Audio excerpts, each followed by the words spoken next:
อันมีพระพุทธพระธรรมพระสงฆ์อันเป็นสรณะที่เปิงตีเคารพนับถืออันสูงสุดในชีวิตกราบคารวะแตบไตไวยสาปุญญาปารมีธรรมพระมหาเถรานุเถระเจ้าคณะพระสังฆาธิการภิกขุสงฆ์สามเณรจุตนจุองค์ด้วยความเคารพขอเจริญสุขเจริญปอนญาติโยมสาธุชนสันนิบาตตานเข้าจุหนุ่มเท่าใจยิงก็ขอน้อมต้อนรับทุกท่านเข้าสู่รายการมรดกธรรมกับเมืองต่างสถานีวิทยุกระจายเสียงพระพุทธศาสนาแห่งชาติและสังคมคลื่นเพื่อการศึกษาพระพุทธศาสนาและวัฒนธรรมคลื่นวิทยุสีขาวเพื่อเจ้าประชาคลื่นพระพุทธศาสนาและจริยธรรมวันนี้เป็นวันหยุดก็ได้ลิงสัญญาณไปตามคลื่นต่างๆโดยเฉพาะวันเสาร์และวันพุธก็จะได้ลิงสัญญาณสู่ญาติธรรมที่ได้สดับตรับฟังกันต่างคลื่นวิทยุสีขาวเพื่อเจ้าประชาอาทิสถานีวิทยุดีเจอ้อยศพปราบลำปางสถานีวิทยุห้วยตองซักจอมตองสถานีวิทยุเวียงปะเป้าเรดิโอสถานีวิทยุแดนดินถิ่นล้านนาสันปะตองสถานีวิทยุมนเสียงธรรมแม่แจ่มสถานีวิทยุชุมชนคนเมืองลี้อำเภอลี้สถานีวิทยุชุมชนคนนาน้อยจังหวัดน่านสถานีวิทยุเสียงใสเรดิโออำเภอตาวังผาจังหวัดน่านสถานีวิทยุเสียงธรรมจากวัดจันทร์อำเภอกัลยาณิวัฒนาสถานีวิทยุน่านฟ้าเรดิโออำเภอเมืองเชียงใหม่สถานีวิทยุวัดศรีปันเงินอำเภอสันปะตองสถานีวิทยุชุมชนคนเหนือเขื่อนอำเภอฮอดสถานีวิทยุวัดไฟหินสถานีวิทยุวัดหนองกายสถานีวิทยุ CM77 สถานีวิทยุพระพุทธศาสนาจังหวัดเชียงรายและสถานีวิทยุคลื่นจริยธรรม FM 96 เมกะเฮิรตซ์ตลอดจนวิทยุชุมชนเสียงตามสายห่อกระจายข่าวตามวัดตามวาตามหมู่บ้านต่างๆที่ได้เมตตาถวายเวลาและลิงสัญญาณเสียงธรรมสู่ญาติโยมในเวลานี้รายการนี้ดำเนินโดยอาตมาภาพพระครูวิสิทธิ์ศรีลาภรณ์เจ้าคณะตำบลป่าแดดเจ้าอาวาสวัดวังสิงคำตำบลป่าแดดอำเภอเมืองจังหวัดเชียงใหม่เป็นผู้ดำเนินรายการก็จะได้น้อมนำเอาธรรมะสาระธรรมคำสอนแบบปืนบ้านล้านนาหักษาหีดหอยมรดกธรรมกับเมืองมาเทศนาฮือญาติโยมทั้งหลายได้รับฟังกันเป็นประจำยามเจ้าก็ตั้งแต่6 โมงปลายซะหน่อยถึง7 โมงโดยประมาณส่วนยามค่ำยามแรงที่พี่น้องยามค่ำยามคืนที่พี่น้องฟังจากวัดพระแก้วเชียงรายก็ฟังกันเมื่อค่ำยามคืนส่วนเมื่อค่ำยามแรงต่างคลื่น96 เมกะเฮิรตซ์วันเสาร์วันอาทิตย์ก็ตั้งแต่5 โมงถึง6 โมงต้องขออนุโมทนาขอบคุณกับสาธุชนญาติโยมญาติธรรม FC แฟนรายการทุกท่านที่ฮือกำลังใจกันติดตามรับฟังกันมาโดยตลอดก็วันนี้ก่อนที่จะจะจะจาภาษาหน้าใหม่ก็ฟังน้ำฟังธรรมกันเหี่ยก่อนเนาะเตรียมตัวเตรียมกายเตรียมใจไผยังบัดตื่นบัดลุกตื่นกันได้ลุกกันได้แล้วทำกิจวัตรส่วนตัวถึงแม้นอากาศจะเย็นก็อาบน้ำไม่ต้องกลัวมันเย็นกำเดียวบ่ได้ตุลุงทุกเช้าบอกว่าจะหนาวบอกว่าจะเหน็บต้องส่งน้ำทุกเช้า ถ้าบ่ได้ส่งน้ำมันบ่ม่วนมันเปิ้นห้องกำเมืองห้องมันย่ามตื่นมาต้องทำกิจวัตรส่งน้ำส่งท่าชำระร่างกายสดชื่นแจ่มใสเย็นๆนี่แหละมันต้องน้ำอุ่นน้ำเอิญอย่างละวิธีการที่ไผ่ที่กลัวน้ำกลัวความเย็นวิธีการที่จะเข้าหาก็คืออันดับแรกอันนี้เป็นวิธีการทางแพทย์ตัวสุมาเตอเปิ้นว่าก่อนที่เขาจะอาบน้ำเพื่อเอาน้ำหดตีนก่อนก้อยๆหดตีนถึงสองข้างขึ้นมาหาขาแล้วก็ขึ้นมาก้อยๆน้ำเย็นลูบอกแปรงฟันแปรงอย่างเสร็จเมื่อมันปรับอุณหภูมิในร่างกายเสร็จตอนนั้นก็ตักรอเลยไม่ต้องไปฝักบัวของตัวหลวงซ้ำเย็นบะเย็นญาติโยมลองนึกพอเปิดน้ำใส่โอ่งละไว้นะปะโตมันดึงเย็นขนาดรอเข้าไปสัก2 ก๊อกนี่ป้อทม่วนก็เดี๋ยวมันเย็นสบายกันนะกะสะหัวสะเก้าพวกม่วนดีอันนี้อาบน้ำมาเจ้าต่างคนจีนเปิดก็ถือหรอกอาบอันนี้ก็เป็นวิธีการคนสำหรับคนที่ชอบแปะน้ำ เอาละเตือนทุกท่านเนาะกระดันจิตเฮือใส่กระดันใจเฮือสะอาดฟังน้ำฟังธรรมกันเฮียก่อนก็เดียวก็ก้อยอู้กันใต้รายการเตรียมไว้เนอะแบตเตอรี่ไผ่มดก็ชาร์จไปอย่างเพื่อเฮาเตดไปใต้รายการจะได้อู้กันปีนี้ต่างน่านก็ดีไผ่เยาเชียงไฮ้ละปูนลำปางแป่น่านเชียงใหม่มีอันใดก็เบิดก็โทรเข้ามาได้วันนี้มาฟังกันตอนอาวสานของเตโจญาโมถึงตอนอาวสานในวันนี้เนอะเรื่องราวในตอนที่แล้วหลังจากที่ถึง2คือเตโจกับยาโมได้วางแผนการดูจิตดูใจระหว่างความฮักความซื่อสัตย์ของผัวเมียโดยเตโจกับจันตาเปิ้นเป็นคู่กู้ฮักกู้ผัวแก้วเมียแสงยาโมกัมมลิกาเป็นผัวเพศเมียยักษ์สุดท้ายก็อยู่ตัวกันบ่ได้แยกต่างกันต่อจากนั้นตึงเตโจกับยาโมก็เริ่มชีวิตใหม่โดยเฉพาะยาโมนำเอาอันเตโจไปก้าไปขายด้วยกันไปเริ่มไปเอาขายก้าเป็นพ่อก้างัวต่างไปเสาะขายงัวขายอย่างต่ำกาดต่ำบ้านต่ำเมืองต่างๆไปเพื่อจะพบจะเจอกับแม่หญิงคนใหม่และก็เป็นดังอันแต่ไปพบไปปะกับฟองจันหรือจันฟองซึ่งก็เป็นหญิงที่สวยสดงดงามพบฮักกันแล้วกำลังเปิ่นกำลังต่อฝ้ายต่อหูกนี่เตโจยาโมกับไปปะเขาใส่กับไปเปิ้งใจกับไปสู่ขอแต่ว่าฟองจันก็บอกว่าโอ้ต้องไปถามแม่ถ้าแม่หันดีหันงามก็จะอยู่ตัวถ้าแม่บ่ชอบแม่บ่เปิ้งใจก็ไปบ่ได้อันเนี้ยญาติโยมลูกหลานเยาวชนทั้งหลายฟังไว้เนอะอย่างน้อยมีอย่างเกิดขึ้นก็ต้องปรึกษาพ่อแม่ผู้บังเกิดเกล้าของเฮาเสียก่อนไม่ใช่ตัดสินใจคนเดียวอันอย่างก็จะไปอ้างสิทธิเสรีภาพส่วนบุคคลเนี่ยแล้วก็เวลามันโดนมาแล้วก็เจ็บใจและไผ่ล่ะก็พ่อกับแม่นั่นแหละต้องมาปลอบประโลมใจเมื่อกึดจะฮักไผ่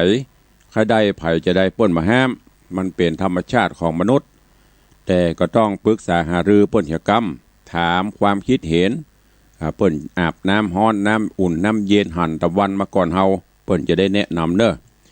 วันนี้เรามาฟังกันต่อว่า เปิ้นจะเนี่ยจะได้กันระหว่างฟองจันกับยาโมจะเกี่ยวพาราศีกันจะได้ก็เชิญติดตามรับฟังในพระธรรมเทศนาเรื่องเตโจยาโมในตอนสุดท้ายณโอกาสบัดนี้ นะโมตัสสะภะคะวะโตอะระหะโตสัมมาสัมพุทธัสสะสา ทะโวฟังลาโสตุจันนะสัพปุริสะตังลายตั้งยิงและใจมวลหมู่อันใดดูทาดาฟังยังรัศธรรมเทศนาเตโจยาโมลำดับมาถึงตอนอาวสานแล้วเนื้อเจ้าขอเชิญศรัทธาต่างหลายหนุ่มเท่าก้อยติดตามเราดาฟั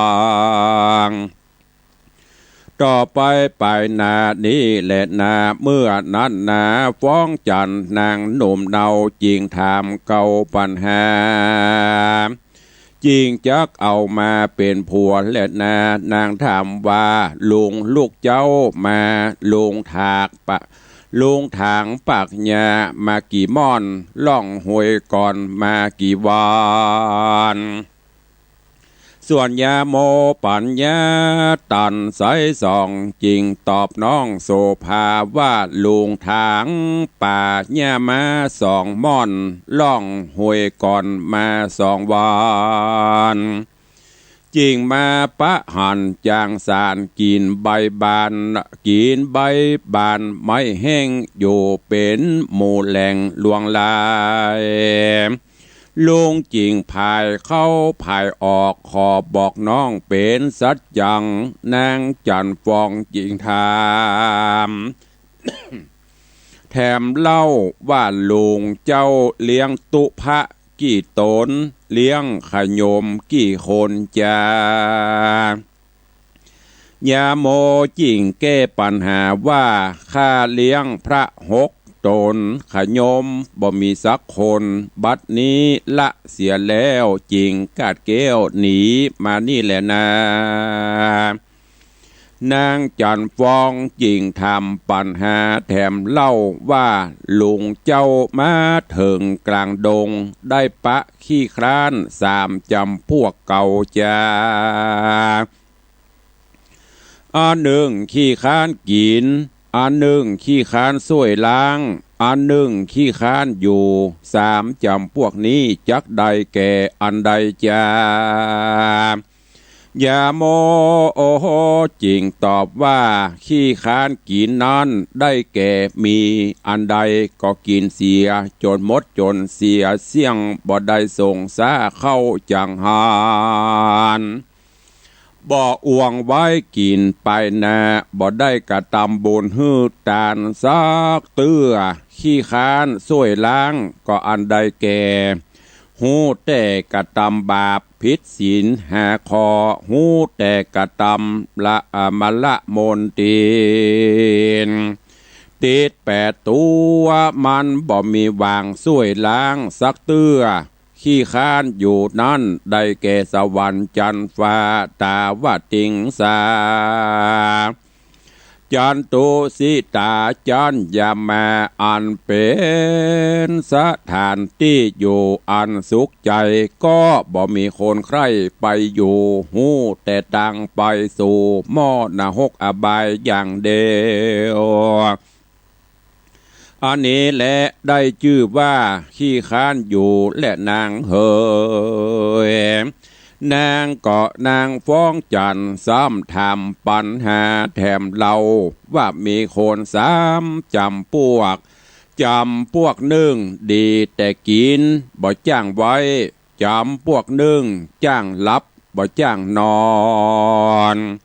จำพวก1บ่จ้างสอดบ่จ้างแอวคน3 จำพวกนี้จักใดแก่อันใดจ้ายาโมจริงกล่าวแก่ว่าจ้างกินบ่จ้างไว้นั้นก็มาได้แก่คนกระทำบุญแล้วบ่รักษาศีลฟังธรรมได้แต่ซ้อว่าหากินบ่ได้คิดการบ้านการเฮือนที่บ่จ้างห่างบ่เป็นได้อันใดมาก็กินหมดเสี่ยงบ่จ้างบิดแบ่งปันภัยยินตัวบ่เอาไปหาป่า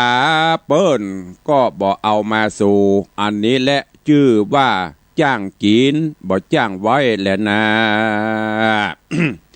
จำพวก1จ้างรับ บ่จ้างนอนนั้นก็ได้แก่คนเอาหัวโตกหมอนแล้วก็พร่ำลับไปพร่ำอันแล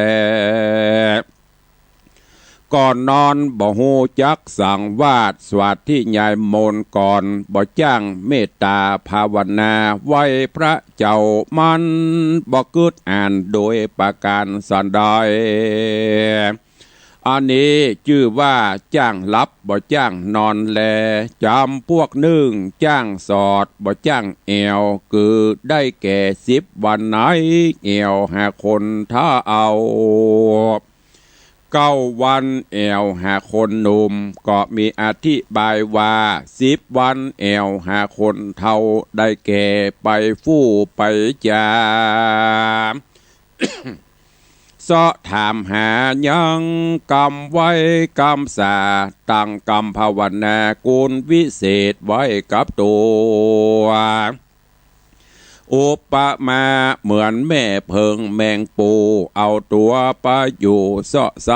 บินสอดเสียวสะแวงหาเอาโอจาลดดอกไม้บุพาจุเยื่องคนบ่จ้างแอวเสาะหาพญาปัญญาก็เหมือนดังกบเท่าอยู่แวดเฝ้าดอกบัวมันบ่หูตัวสักน้อยปล่อยฮือแมงปูบินมาตอมจมเอาเกสรดอกเต่า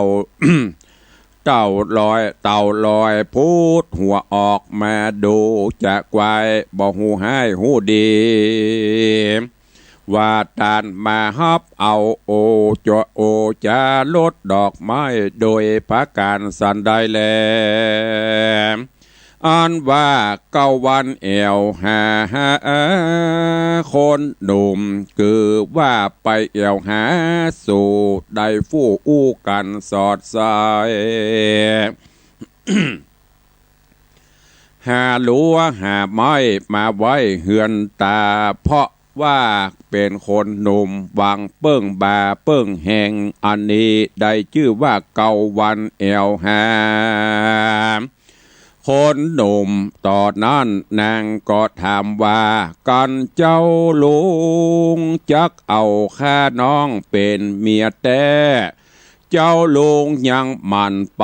ต่างน้ำหาปูหาปลาก็จายาโมจิงตอบกำไปว่าดูลานางเฮ้ยนางจักเอาปูปาบมาเนี่ยสันได้จ้านางฟ้องจันจริงจะบอกว่าจักเอาปูปลามาเลี้ยงกาแห่งคายาโมจริงถามว่ากาแห่งนาง มีกี่ตัวนั่นจะฟ้องจันนางหนุ่มน้อยจริงกล่าวว่ากาอันข้าเลี้ยงไว้มี32 ตัวยาโมจริงกล่าวว่าลุงนี้เลี้ยงปูไว้วันละ5 ตัวป่ามี30 ตัวลุงเลี้ยงไว้ที่สละนองใหญ่กันปุกกันละผู้ใดเมโฮมแก้วดวงดี30 สิ่งปุกะละผู้นั้นจริงได้ชื่อว่าคนดีมีพระญากวางเตียวเทวดาอวดอ้างตัวโลกาบัดนี้ลุงได้มาปะน้องเจ้าเป็นลูกเต่าผู้มีบุญเป็นลูกนางหญิงเดียวอดีตลำเลิศเกิดมาก็เกิดมาก้อมเกิดแม่มารดานางจูงฮับเอาปันนะของฝากฮือข้าได้หายจากเมามัวข้าจักเป็นขวดเล่มใหญ่ฮือนางได้ไต่คำสมุทรสากรแดดเตอะกันกล่าวแล้วยาโมก็เอาปันนาการของฝากยื่นต่อตำแก่นางฟ้องจาน นางก็ฮับเอาโดยดีแล้วมีวจีกำปากว่าตั้งแต่กาลนี้ไปเหมือนหน้าข้าน้องลาขอมวยมิ่งกับตนหากข้าบอดีตัดตี้ใดอันบ่ถูกใจเจ้าปี้ขอจงได้ตีและเตือนสอนขออย่าบิดครอนหนีเสียจากข้าหือว่างุ้มว่าลำบากหัวใจข้าบ่มีภายจูโจยดังผู้ป่วยบ่มีหมอหักษาอยู่กับแม่มารดาทุกยากตามดังตาพี่หักมาหอนหาที่เกาะผ่านบอดใดขอขึ้นต้นไม้ฮื้อมันถึงไปแดดเตอะว่าอันวันนั้นแลตาโต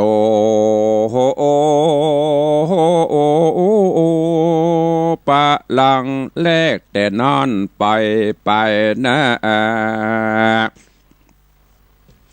ส่วนอันว่าเตโจเศรษฐีก็เล่งหาวันดียามดีก็มาสู่ควันผูกมือยามโมเสียวกับฟองจันนางหนุ่มหน้าเอาเงินถ้า3,000 คำ300งัวควายบอดน้อยหลวงหลายมอบป่งปันแก่ยาโมตนเป็นเสียวและนางฟองจันนางเสียวน้องน้อยใหม่ก็มีวานนั้นและนาส่วนยาโมป่อห้างบัดนี้มาได้ฟองจันสาวหนุ่มน้อยน่าชื่นจอยอยู่ใส่สีอยู่กินกันยินดีกับจันกับกันจะจองสองผัวเมียพี่น้องบ่คัดขืนนางบุญยืนฟองจันน้องลา มีพระญาแก่กล้าเหลือใจฝูงวงใหญ่พี่น้องกุมคืนนาน้อง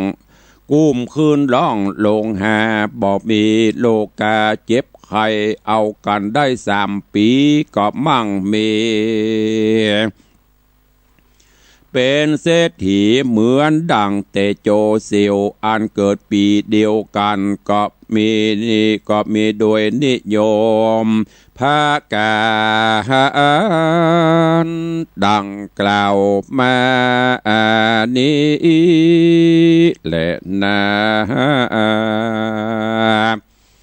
เนติตาขีญาอันไข่กล่าวห้องจาวิเศษเรื่องเตโจยโมมาแต่เก้าตราบต่อเต้าสุดปลายนิยายธรรมอันเก่าฟังแล้วเล่าจำเอาเป็นปินตาเป็นปิมเราเพียบเตรียมตนโอดสร้างกุศลแต่งสร้างการก็สร้างแปลงตัวตนฮือครอบครัวตนมีใจก็เตียงได้อยู่สุขบานใจไปตลอดกาลก็มีวานนั่นแหละนะเนติตาก็บังโกมสมเรศสาเดชสาธุสาธุสาธุ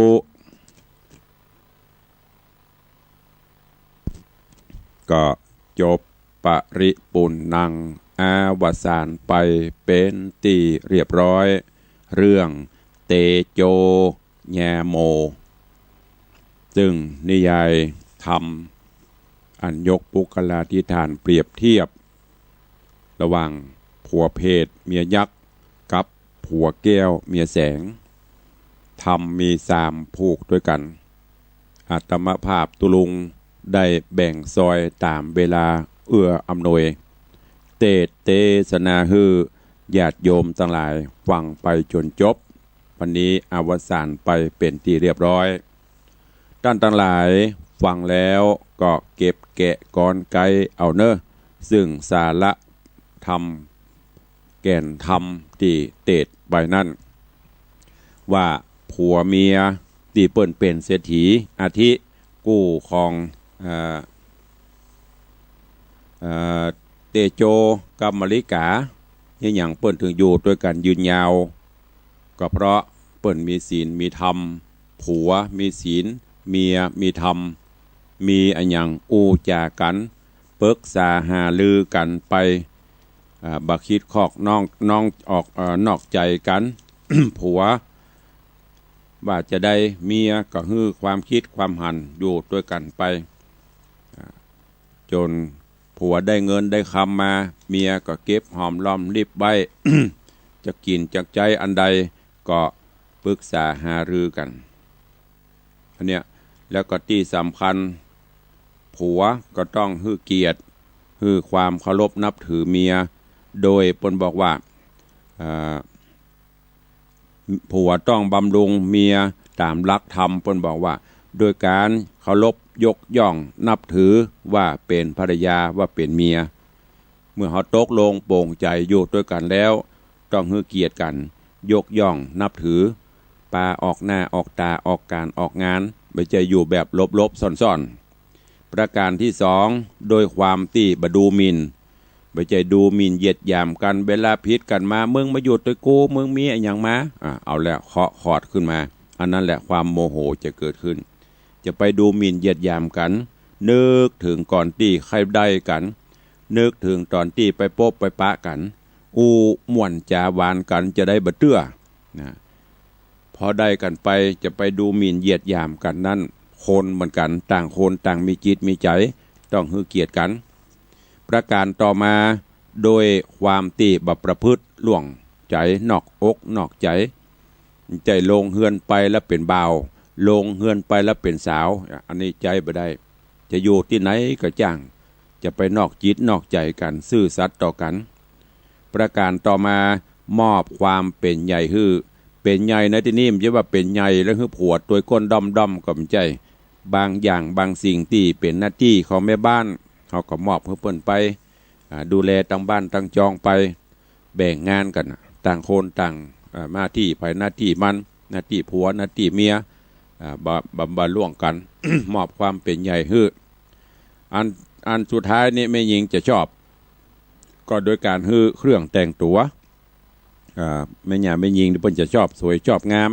เป็นเครื่องแต่งตัวเครื่องประดับตกแต่งแล้วนี่ ก็มอบฮือพ่องอันนี้คือ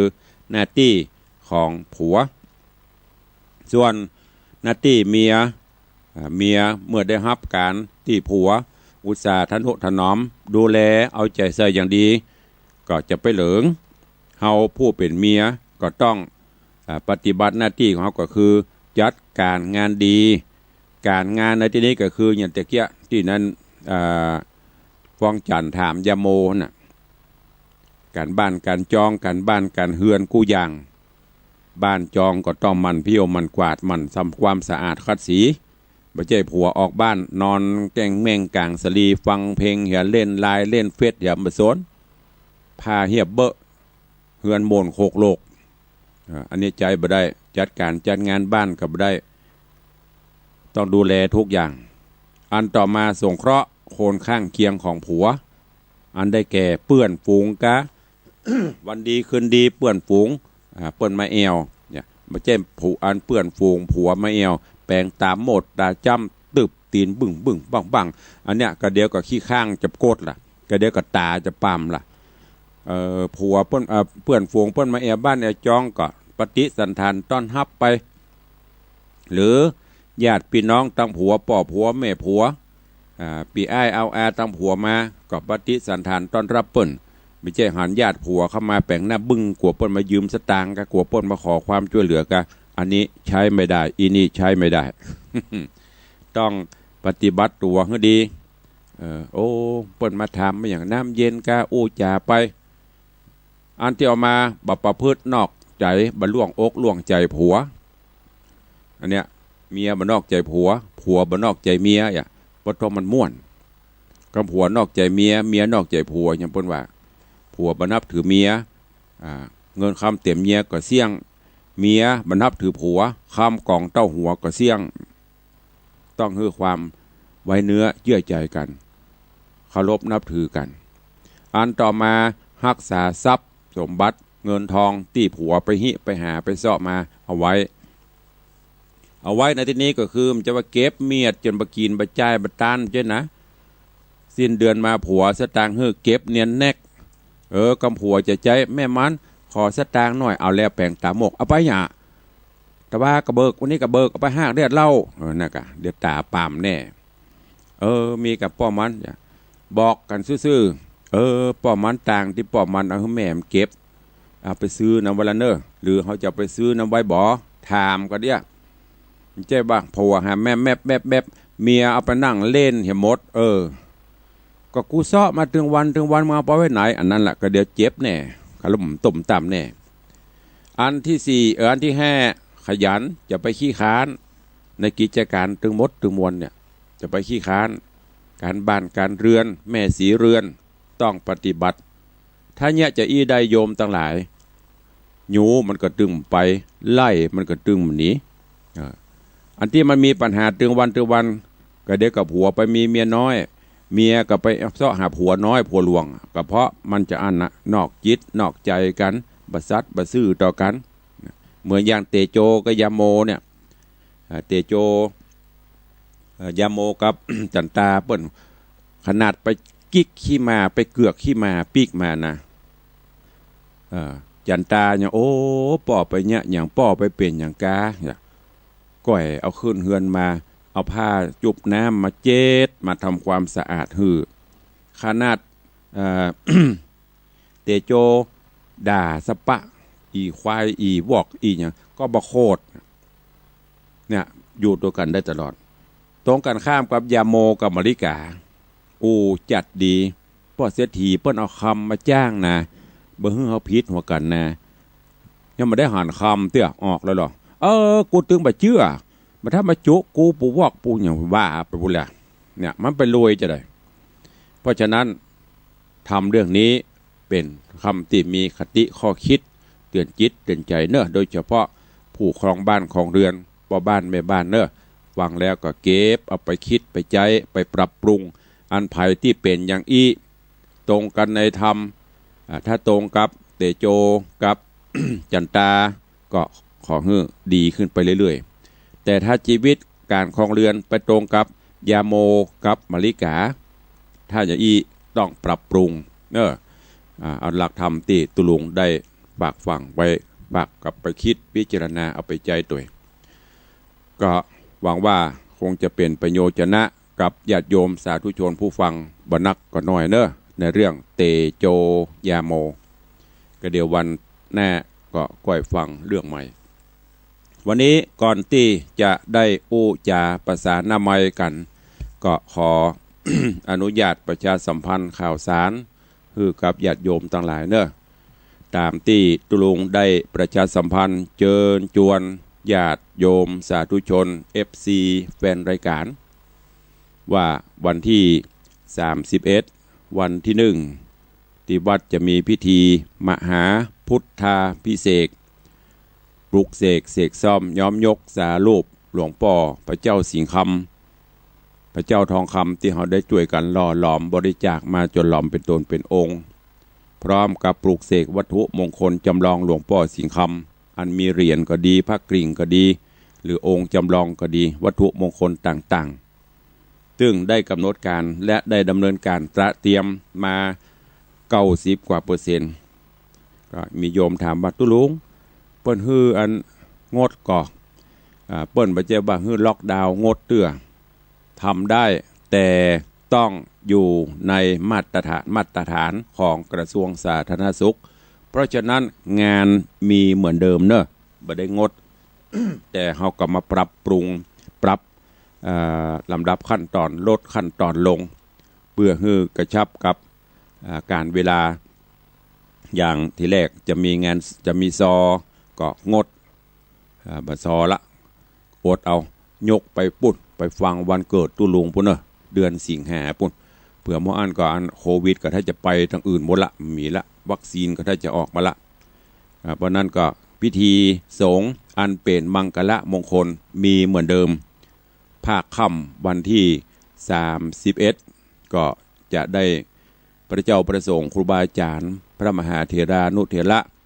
ที่ได้นิมนต์เปิ้นก็จะมาเจริญพระพุทธมนต์สูตรมนต์ตั้งลำสูตรมนต์ตันไปตลอดแล้วก็พระเถราจารย์เปิ้นก็จะนั่งปรกปุกเสกเสร็จขั้นตอนหนึ่งไปก็ถวายตุเจ้าเปิ้นก็ปิกตอนนั้นไปก็เป็นเตศธรรมปฐมสมโพธิพุทธาภิเษกธรรมจักรไปตามลำดับยิ่งเดึกมาคนก็จะยิ่งหายละแต่วิธีการมีตลอดคืนเหงาพ่องนี่นะหยุดด้วยกันนะจากนั้นก็จะเป็นสวดเบิกโดยคณะสวดเบิกของวัดศรีโสดาสวดเบิกมีเสียงนกเสียงไก่เสียงอย่างต่างๆนะที่เราเคยได้ยินแล้วก็เวลาประมาณตี 2ระหว่างที่เปิ้นสวดเบิกไปตัวเองทางลุ่มก็จะเริ่มกวนเข้าติบเข้ามัทุปญาติไปเพื่อปุ้นประมาณตี 4เข้าก็สำเร็จเสร็จพอดีก็จะได้สวดเบิกเนตรไผ่ตาพระเจ้าหลวงพ่อพระสิงห์คำพระเจ้าทองคำแล้วก็ประพรมน้ำพุทธมนต์ถวายเข้ามัทุปญาติจากนั้นก็เป็นเสร็จพิธีในช่วงนี้ญาติโยมก็พักกินข้าวต้มกินกาแฟอย่างกันไปหลังจากนั้นกินข้าวน้ำจำข้าวงายแล้วเวลาประมาณ9 โมงถึง9 โมงครึ่งก็จะมีพิธีสืบชะตาเป็นสิริมงคลฮือกับญาติโยมต่างหลายซึ่งวิเคราะห์พิจารณาแล้วว่ามันบ่ได้เป็นการสนุกสนานบ่มีเหล้าบ่มีเบียร์วันดีคืนดีเปิ้นยังออกคำสั่งให้พระสงฆ์ทุกวัดสวดมนต์ขจัดปัดเป่าขับไล่โรคโควิดอันนี้เขาสวดมนต์ทั้งนั้นปายปอตุลุงแป่งส้มปล่อยซื้อส้มปล่อยโดยโยมคุณโยมพิกูลรักเราก็เอามาบริจาคส้มปล่อยเป็น10 กว่ากิโลเอามาใส่เป็นถุงกิ๊บถุงแก๊ปน้อยๆได้ประมาณปันกว่าซองปันกว่าถุงก็เอาเข้าพิธีมดอันนะจะเอาฮือญาติโยมแจกจ่ายปูจาเอาไปอาบไปพรมบ้านพรมจองสิ่งเหล่านี้มันเป็นมงคลแล้วก็ขอเมตตาญาติโยมที่มาก็จะมีเจ้าหน้าที่อสมก็เหมือนเมื่อก่อนนั้นนะอีป้อยแม่เฮ้ยมันได้มีอย่างเหมือนยังไม่ก่อนนั้นน่ะเมื่อก่อนไหนๆก็คือตอนมาใหม่ๆที่โรคโควิดมาใหม่ๆน่ะเปิ้นก็เข้มงวดวัดไข้เหียล้างมือเหียแต่ถ้าไข้นักเปิ้นก็บ่คือเข้าตานะเพราะนั้นก็ใครจะมาห่วมก็มาเน้อแต่ถ้ากลัวก็แล้วไปตุลุงถึงบอกผู้มีบุญมาในวังมันต้องหัวก็ขอเจริญพรแจ้งให้ทุกท่านได้ทราบว่ามีเหมือนเดิมบ่ได้งดแต่เข้มข้นในด้านการคัดกรองผู้ที่จะร่วมงานว่าพระเจ้าพระสงฆ์เปิ้นก็วัดคัดกรองกันหมดเนอะก็นำเรียนและเจริญพรแจ้งให้อีพ่ออีแม่ว่าเปิ้นงดหมดกะบ่งดที่อื่นจะเป็นได้งดแต่ที่วัดวังสิงห์คำยังดำเนินการอยู่เหมือนเดิมบ่ได้คัดขืนเปิ้นนะแต่เฮาก็ต้องมาเพิ่มมาตรการนั่งระยะห่างอย่างโมนี้ปรับปรุงทางนี้ป้องกันทางนี้เอาเนอะเพราะนั้นใครจะมาร่วมถ้าเปลี่ยนไปได้ก็มาวันที่1เอาลานวัดกว้างรอรับน้ำจิตน้ำใจจากญาติโยมศรัทธาเนอะก็ขออนุโมทนาแจ้งให้ทุกท่านตัวส่วนท่านที่จะนำเอากะทิก็ดีน้ำกะทิกล่องน้ำอ้อยน้ำตาลนมข้นนมเนยถั่วแงหมูนี้เอามาให้มาหอมกันก็ยังมาได้เรื่อยๆเนอะตอนนี้ก็ญาติโยมก็นำมาให้มาหอมกันตลอดก็จะได้เอาใจในการกวนข้าวติ๊บคว้าวัตถุประหยัดตัวตลอดโจรสาธุชนญาติโยมที่จะร่วมโมทนาบุญเป็นเจ้าภาพถวายทานต้นเงินต้นทองต้นเพชรก็เจริญพรเชิญได้วันที่1ตุลุงก็จะมอบวัตถุมงคลสำหรับท่านที่ร่วมบุญญาติโยมที่ร่วมบุญเป็นเจ้าภาพต้นเงินต้นละ300 บาท ต่างวัดก็จะมีปฏิทินประกาศตื่นล้านนาฉบับวัดถาดคำแล้วก็เหรียญหลวงพ่อพระสิงห์คำตลอดจนส้มปล่อยมนมอบไปส่วนท่านที่ร่วมเป็นเจ้าภาพต้นทองก็ต้นละ500 บาทก็จะมอบพระกริ่งหลวงพ่อพระเจ้าสิงห์คำให้1 องค์พร้อมปฏิทินส่วนท่านที่ร่วมเป็นเจ้าภาพต้นเพชรต้นละ1,000 บาทก็จะมอบสารูปหลวงพ่อพระเจ้าสิงห์คำแบบ100 องค์โบราณ1 องค์อันนี้เป็นบรรณาการของฝากเนอะส่วนท่านที่บัดได้ให้ได้หอมยืนแต่ให้ปูจาเหรอก็มาปูจาเอาได้วัตถุมงคลต่างๆมีพร้อมหลังจากที่ผ่านพิธีมหาพุทธาภิเษกจบลงเนอะก็ขอนำเรียนและแจ้งให้ทุกท่านได้โมทนาสาธุได้รับทราบโดยทั่วกันบอกต่อๆกันไปใครจะมาก็ขอเข้มงวดใส่หน้ากากเห็นเนอะใส่หน้ากากอนามัยถ้าหมีทางวัดก็เตรียมไว้เจ้าหน้าที่อสม.เพิ่นก็เตรียมไว้เจลล้างมือก็ซื้อบาละ2 แกลลอนบอกหมอกมันนะเอาใส่มาจนเปียกลึกซึกนะถึงเจลล้างมือถึงหน้ากากถึงอย่างนี้เตรียมพร้อมเฮาบ่ประมาทนั่นแหละดีและที่สำคัญคือบุญบารมีของพระพุทธพระธรรมพระสงฆ์จะปกห่มให้ได้อยู่ดีมีสุขเนอะขออนุโมทนาบุญขอบคุณเนอะกับโยมนี่อ่องโยมนี่อ่องก็ได้ร่วมเป็นเจ้าภาพป่าต้นเงิน1 ต้น300 บาทโยมอย่างก็โยมแม่จันวันโชคตาเรือนแม่คือก็ร่วมเป็นเจ้าภาพต้นเงิน1 ต้น แล้วก็ขอบคุณกับญาติโยมที่ได้ให้ได้หอมมาแต่ก่อนเนอะที่ลุงได้ประชาสัมพันธ์ไปเรื่อยๆสำหรับท่านที่ให้ที่หอมมาถ้าขาดตกบกพร่องจะได้ก็ขอแจ้งมาตัวเองเอาแล้วนอกวันนี้ก็จะได้เปิดหน้าไมค์อู้จ่ากับญาติโยมศรัทธาแต่ว่าเป็นวันแฮปปี้เบิร์ธเดย์ของพี่ไอทีระบุตรมากเมืองหรือพี่เบลแต่ว่านี่เป็นห้องเพลงกันเต็มกาด Happy Birthday to you ก็ญาติโยมก็อวยพรให้ไอเบลตะวากันไปละแล้วก็ต่างวัดวังสิงห์คำก็ขออนุโมทนาบุญขอบคุณกับโยมพี่ไอธนวัฒน์โยมปีทัศพิชาสุสิงห์คำที่ได้เป็นเก้าเป็นกันในการปิดทองสารูปพระพุทธเจ้าในวิหารหลวงทั้งหมดร่วมกับปอาจารย์บุญมาแล้วก็ศรัทธาตั้งคลื่นเฮาตัวเองโดยเฉพาะโยมพี่อาธนวัฒน์ได้ห่วมเป็นเจ้าภาพเจ้าศรัทธาตึงมดตึงมวลป่ายปอนำกองทุนเป็นกองทุนใจในการสมโพธิพระเจ้าแห่งเบ็ดเสร็จแล้วก็ประมาณ500,000 บาทท้วนที่ได้ให้ได้หอมมาก็ขอขอบคุณเนอะแต่เจ้าเพิ่นก็โทรศัพท์มาร่วมตะวาตุลุงโทรหาพอดีเพิ่นลืมโทรศัพท์ไว้ในรถแต่เจ้าโทรมาคือกำลังใจก็ขอบคุณอนุโมทนาบุญตัวเนอะแล้วก็หลายๆท่านตัวที่ร่วมบุญกุศลมาใครจะอู้ตัวเข้ามาได้0817836540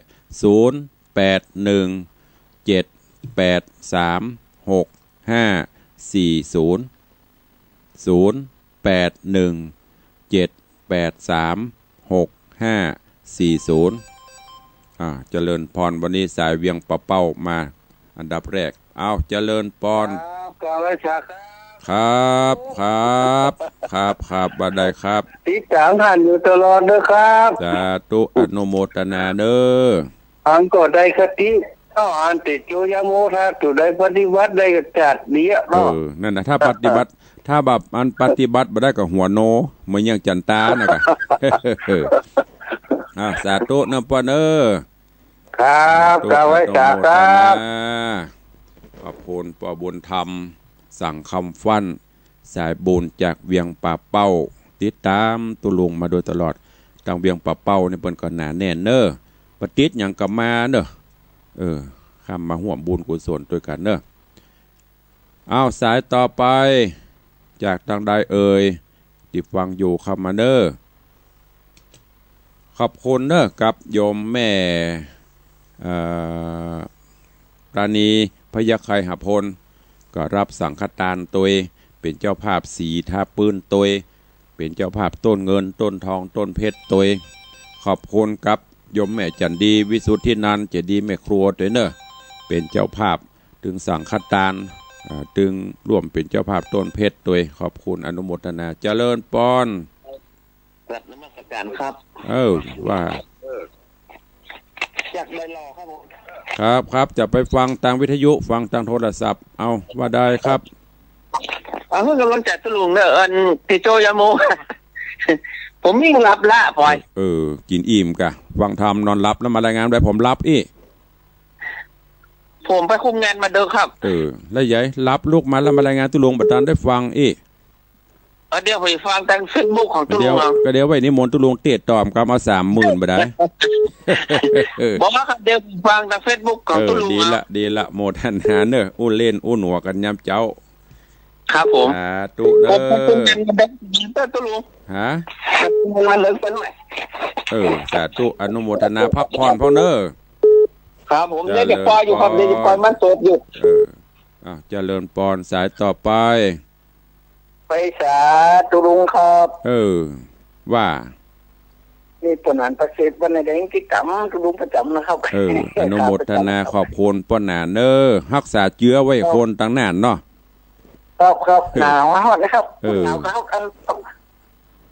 ตอนนี้ก็มอกม่วนมอกเย็นปนานมอกสบายบ่หนาวเกินไปเนอะดูแลสุขภาพด้วยเด้อสาธุอนุโมทนาพอกับมันดีนะครับเนาะเข้าใจดีอนุโมทนากินรกกินใจดีเขาเรื่องทั้งวัดทั้งมนเนาะสาธุอนุโมทนาขอบคุณกำลังใจตุลุงขอให้ตุลุงได้อยู่เย็นเป็นชุบอันนี้มันยาวเป็นลมโพลมใสแกโอ้สักบุกขาลูกหลานต่อไปนะครับสาธุเจริญปอนป้อนั้นประเสริฐแน่น้อยเจื้อต่างเมืองน่านมีเหตุคนมีป้อนานประเสริฐแต่กับโยมไม่ยิงแห่งคนที่บนจังโทรมานอกนั้นเงียบปิ้งมันน่าจะนักกันเนาะตั้งน่านมีป้อนานแห่งคนเอาไว้ปิดเชื้อ ขอบคุณโยมเยาวลักษณ์ถาพยอมเนอะโยมเยาวลักษณ์ถาพยอมเบื่อขเจละปูนร่วมเป็นเจ้าภาพต้นเงิน1 ต้นโยมแม่แสงลู่โยมแม่แสงลู่ปิ่นทองอันนี้กล่องทอง1 กล่องต้นทอง1 ต้นแล้วก็โยมแม่จันเพนคำโพธาแม่เฮียร่วมเป็นเจ้าภาพต้นเพชร1 ต้น ก็อนุโมทนาบุญขอบคุณตัวเอาใครจะอู้จะเวลากลับไปเรื่อยๆเนอะวันนี้คลื่นความถี่ไปตึงคลื่นสีขาวตึงคลื่นสีเหลืองปิ้นคลื่นสีสปะ ประมาณ20 กว่าสถานีแต่มีผู้โทรเข้ามายังไม่ถึง10ใครจะอู้ตัวเข้ามาเนอะไอเบี้ยวไม่ไหนวันนี้ปล่อยเขาเปิ้นเนาะให้เมาไปกัดขนมเค้กบูใครจะอู้ตัวเข้ามาเหลือเวลาแถม4 นาทีสุดท้าย วันเสาร์วันอาทิตย์เสียงก็เริ่มแหบพี่น้องญาติโยมศรัทธาก็ดูแลตัวเก่าพังเด้อเด็กหญิงเตรียมตาเฉียบแหลมว่าจะได้เจ้าจะไปตอนบ่ายเด้อติดงานมาอย่างบ่ายเปิดปแล้วเจ้าเป็นอย่างเจ้าเอาต้นเงิน1 ต้นแล้วแม่ไงไปไหนเจ้าหมู่เขาเมารถเขาจะไปตีธุระอย่างอะไรมีธุระกับปวดให้เจ้าไปเจอกันที่ไหนไปช้อปปิ้งกันบอกกับเขาคือเมารถคือเขาก่อนที่มานี่ก่อนมาสืบชะตาแล้วมาตอนไปปูนอันนี้เขาอันเป็นนั้นปูนเจ้าอันนี้เนาะเอาตามใจยังไงก็ได้ไม่มีปัญหาคะแนนมาเจ้าสาธุเนอะแม่เนอะเจ้าเลิศปอนเอาเด็กหญิงปราณีบ้างไงเจ้าฟังอยู่เจ้าบ้างไงวันที่1จะไปนะเจ้าบางทีจะไปวันแห่พระตอยอยากให้หารมาเลยว่างวันไหนก็มาเลยเจ้าสาธุเพราะว่าลูกบ่าวแม่มีคนขับ มามีเวลากับมาเลยดีกว่ามันมาแล้วก็ไปห้องหามันมีเวลากับมา เจ้า สาธุ เพราะว่าจะไปแอวหลายปีอยู่สิ้นปี แอวดีๆจะไปแอวไปเลยสา แอ ธุ วแต่ว่า สาธุอนุโมทนาเนอ เจ้าถวายกำลังใจสาธุเจ้า โยมแม่ปราณีพยัคฆ์ไคหพลเสือใต้สิงห์เหนือยังมาวันนี้เสียงเหนือหาย ชายกลางมาแต่เจ้าล่ะขอบคุณเนอะโยมแม่เตรียมตาเฉียบแหลมสารปีร่วมเป็นเจ้าภาพรับต้นเงิน1 ต้นทุกท่านจะได้รับเมตตาเนอะถ้าหลังจากนี้ไปไม่มีแจกเนอะตอนนั้นปูชา มีวัตถุมงคลนางสาวจันคำแสงบุญว่าจะย่อยฟังอยู่เนาะ ฝังเงินนะเจ้า ม่วนก็ ใช่กูก็มวนก็มีคติดีรู้เจ้า แล้วใจกันทำเท่าไหร่ ก็แม่ไปเล่นไปอ่ะเล่นหอมผุนไปนั่นละเจ้า สาธุแม่อ้วยหมอนหนาวก็ ฮะ หนาวก็ โอ้หนาวส่งเจ้าวัน เฮาหมอกม่วนเฮาชอบอากาศเยอะสบายแต่เจ้าอาบน้ำพุทธเย็นสบาย วันนี้ยังแค่น้อยป้อหนาวเจ้ากูเจหนาวกะ แต่ว่าแมลงแปะน้ำกะ อู้บักกวยเป๊ะเจ้าว่าเป๊ะนะหมอน้องมารับ นึกว่าแปะน้ำอีก น้องมารับฉันเลยน้อง เหมือนเดียวกันมันคัน เก่า มันคันยุบยิบอย่างหู้เนาะ นั่นน่ะคันนี่นะบ่ม่วน อาบน้ำแล้วมันอุ่นสบายเนาะรับ เขาคืออยากจะอาบมือที่แรกบ่ได้ นั่นน่ะก็ยังตุลุงบอกนะกะเอาโฮสตีนเนี่ยก่อน7 นี่ ตัว นะ ลูก เจ้า ๆ อย่างนั้น หล่อ แม่ก็เนี่ยอันนั้นเหรอ ดีละโมทนาสาธุนะโอ้ยหมอนเนอ เจ้าแล้วแม่จะมีสิทธิ์ใดนี่ก่อนท่าน ได้เดี๋ยวฝากพี่หนา ได้ฝากจริงอ่ะแล้วแม่จะไปใคร ได้เล มัน ย มีใครไปอ่ะ เดี๋ยวก็ส่งไปเฮ้มาโลนเดโทก็บอกบ้านเลขที่เนอะ เจ้า เลินปอดเนอสาธุ ไว้สาเจ้าเฮ้ย ดีละเดี๋ยวจะส่งไปเฮ้เด้อ เจ้า สาธุ ขอบคุณเจ้า เด็กหญิงจันคำแสงบุญนางสาว กูก่อนเป็นเด็กหญิงไม่ได้เป็นนางสาวล่ะอุ้ยฟังตุลุงตลอดอุ้ยนอนมุ่น เคียวคนเท่าม่วนดีอู้ไปเวลาจะหมดแล้วเนอะคุณหมอนเปิดกระห้อมมาตลอดกลัวมาได้กับอุ้ยเหยปัทสิทธิพิเศษอย่าสำหรับเด็กหญิงจันคำสายสุดท้าย7 โมงแล้วมีไหมไม่มีก็จะได้ลำได้ลากระเด้อบอกต่อกันไปตัวเนองานพิธีมหาพุทธาพิเศษกสมโพธิพระเจ้าและสืบเจ้าตาหลวงที่ในวังมีเหมือนเดิมแต่ขอให้เข้มงวดในมาตรฐานของกระทรวงสาธารณสุขวันนี้ขอบคุณผู้อำนวยการทุกสถานีเจ้าหน้าที่ทุกท่านอนุโมทนาขอบคุณญาติธรรมญาติโยม FC แฟนรายการทุกท่านที่ได้ติดตามรับฟังรายการมาวันนี้เวลาหมดเวลาขอนำรายการจากไปก่อนเนาะปะกันใหม่ในวันต่อไปอยู่ดีมีสุขเหมือนกันทุกท่าน